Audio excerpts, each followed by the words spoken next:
Okay, so here's what I got going on. Like I said, from the left to the right, I've got the fastest burning powder to the slowest burning powder according to the Lee burn rate chart in the Lee reloading manual.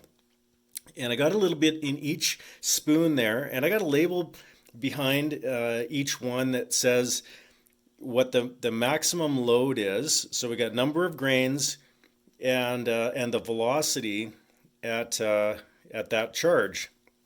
Now, I'm going to do a total disclaimer here, 100% disclaimer. Don't use this information here. I've been as careful as I can not to lead anybody astray, but these are maximum loads. You should not be using these loads as a starting place and probably not even as an ending place when you're reloading. This information is just for comparative purposes. So with that out of the way, how do you compare each one of these? I didn't put the starting loads because sometimes those are a little bit all over the road. Sometimes the start load, if you don't have enough powder in there, can give you more trouble than your maximum loads. So they're not going to be, it's not going to be apples to apples. So maximum loads, that's apples to apples all the way across. But again, don't use these loads as a starting place. So what I'm going to do is I'm going to take the camera off the tripod here, and I'm just going to zoom in a little bit to each one of these. And I want to give you a close-up look, because one thing I found when I was already starting to use some of these, each one has very different physical characteristics. And even though the powders are out in spoons, I can tell which jug they go back in by just looking at the powder. They're that different, which I haven't seen with rifle powders. Sometimes you get some differences. But these are so vastly different, and some of them meter better than others. And I'm going to talk just a little bit about that as I go through each one. So I'm going to do a close-up here of each one of these to give you an idea of what they look like, maybe before you go out and buy one and say, oh, that's not really what I was expecting. Let's just take a closer look at each one of these powders. The first one on the end here is the Hodgdon H110. So the maximum load for this one, 16.7 grains, 1,591 feet per second. Now I have to tell you, I've loaded this powder. I'm just going to use the tip of my spoon here. This powder is very, very fine. Probably the finest powder that I've ever worked with. And I don't know if you can see, I'm just going to put a little on the spoon and then tip it off.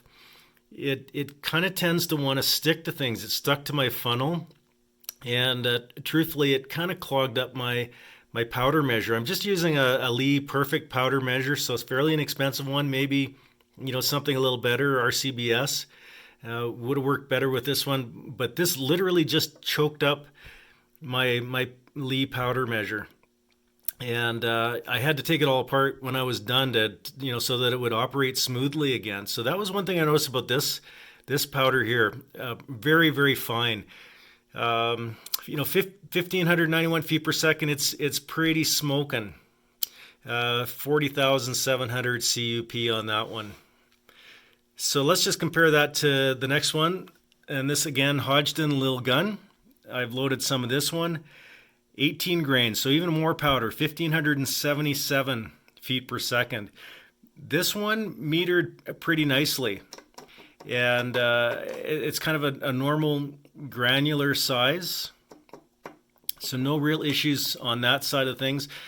Some of the things I've read on this one are it could be a little bit of a throat burner, so I'm going to be a little bit careful with this one, do a little bit more reading, and kind of start out with some minimum pressure loads, just so I don't, as I say, burn things out right off the hop here. So going to be careful with that one, but it's even less efficient than the Hodgdon H110.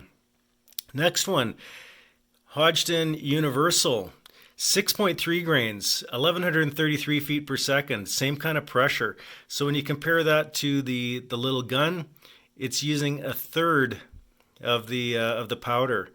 I've used this one, and I think this one crosses over to shotguns. And you're going to notice it's kind of a flake powder. It metered a little bit difficult. Yeah, my my Lee perfect powder measure was a little bit crunchy. I don't know if you guys know what I'm talking about. Crunchy when you throw a charge, things kind of get jammed up a little bit. It didn't clog up, but there was a little bit of resistance on that lever when I was throwing each charge. Like I said, crunchy.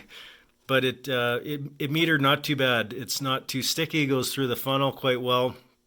And velocity 1133 feet per second. I think I'm going to work with this one a little bit more as well. On to the next one, Trail Boss. I don't know if any of you guys have used this. This is meant for reduced loads, for cast bullets. It has some rifle applications for reduced loads as well. Reduced recoil, a lot of fun to shoot, some cowboy action stuff. This one is completely different than anything else I've ever seen. And what we're talking about here is little Cheerios. I don't know if that's going to focus for you, but they're literally little round donuts. Very efficient, 4.2 grains, 865 feet per second. As you can see, reduced velocity, much lower pressure as well, only 20,400 CUP. This is for a lead cast semi-wad cutter bullet. They didn't list a jacketed bullet measurement for this one on the Hodgdon website. Although, like I said, it does cross over. You can use it in lots of different applications. So this one's kind of interesting. Haven't loaded anything with it yet. We'll have some fun with that one. Last one. This again, Hodgdon tight group, 6.1 grains. So very efficient. 1,229 feet per second velocity and only 6.1 grains. And again, we compare that to like an H110, where it was 16.7 grains for a little bit higher velocity.